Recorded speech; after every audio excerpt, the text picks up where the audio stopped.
Hey students, this is Mr. Smith from Summittrails Online High School. I am animated. How fun is this? I mean, the guy that you're seeing here right now looks way younger and cooler than what I actually look like, but let's have some fun. Today, we are here to talk about perfectionism and artificial intelligence. Why are we talking about this? Because this is part of the trap that we want to prepare you for and to be careful of, and that is how you use AI routinely can pull you into this feeling of whatever you produce needs to be perfect, like the first time, which is insane. I mean, the whole reason why we come to school is not for perfectionism. It's trial and error. It's starting at the beginning and trying to figure something out, having some error, and then starting to see the light, as it were, and going to that next stage. But when we ask AI to help us in that, especially if we're going to give it the question and look at the answer, it's not interested in failure. It's interested in finding the right answer for you and giving it to you. The perfect language, the perfect grammar, the perfect everything. So we have to be careful how this is getting infused into our mindset and our thinking. Okay. Let me give you this example. Okay, I want you to imagine that you're a ninja and you're in a video game. You've got 10 levels that you have to get through. And at the last level, they're going to give you some, really great prize, vindication. It's a real goal. You want to get to that 10th level. Okay, so you start off the game. You hit to the first level and you're sort of learning things. You're figuring out the character, doing the tasks, and suddenly you get to, this one task that is super tough, and you try it, and you have failure the first time. And then rather than keeping at it, you say, okay, oh man, what do I do? Well, maybe I'll just YouTube this and say, okay, level 1, how did you get past, the first castle, let's say. And so you put that in and you see someone else getting past that castle and you're like, oh, they go here and then they do that. And okay, cool. I'm going to try that. And so you try that and then you get through that first level because you saw with that individual and you're like, okay, hey, that's really awesome. And you get to level 2. Now let's rewind that and make a different choice. Let's pretend this time that you go back to that level 1. And rather than either watching someone or getting some advice, you say, maybe there's a cheat code that I can just bypass this altogether. And so you find that cheat code, you put it in there, and then lo and behold, you blow past that castle. It was actually pretty darn easy. And now you're into level 2 and you're like, awesome. So now you start level 2. Same thing happens. You're going through and then you hit a task that's even tougher than the first task. So now you have a choice again. Do I check that YouTube side of things and try to learn it myself? Or do I just sort of go through and do the cheat code? So you end up doing it again. And this time you dig in a little easier because I got bad news. We will take the easiest route most times. And so you get those cheat codes again and you get through that next level.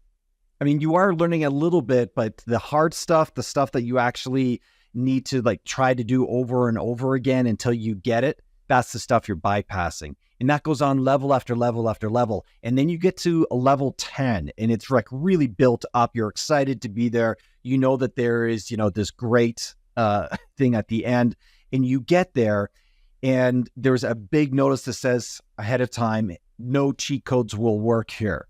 And on top of it, it is a randomized trial. And so there is no video to go and see what someone else has done because it's new every time for every character. So you start and suddenly as you're going through, you realize, man, I don't know how to do all these other things from the other levels. I never really practiced them, and you're stuck. You can't actually get through it. And it's so frustrating. And you try and you're like, this is above me. I can't do this.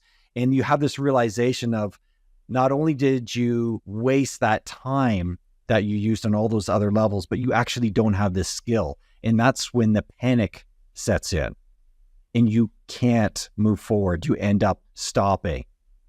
So this is a lot like education. When we bypass that learning piece, the foundation that we're trying to do in each class, when you bypass that, eventually it starts catching up with you, and quite quickly, in fact. So we don't want AI to get us into this thinking that you have to get past this level, and it doesn't matter how you get past it, just get past it. It's going to back up on you, I guarantee it. And then this swings back around to it, it has to be perfect. So what you generate, what you create, you gotta be right. And this is not good. This is not where we're coming from at all. See, when you hand something in to your teacher, let's talk first about writing, is the teacher is looking for growth. They're not expecting a grade 11 student to write like a university student. In fact, when they see that, they start questioning, wait a second, who wrote this? Because we have a general understanding of what each level is going to look and feel like as you're learning it. So it starts causing some questions. And then the other thing is, how do you get to mastery if what the AI has already created for you is at mastery, at least mastery for the AI? So it starts messing up the foundation of your learning. And this can happen as well with math and sciences. So for sure, when you've got this tough question to do in, let's say, calculus, yeah, it is tough, but working through that, making the connections in your brain step by step by step, even if you've got help to do that, you're building that foundation in those connections.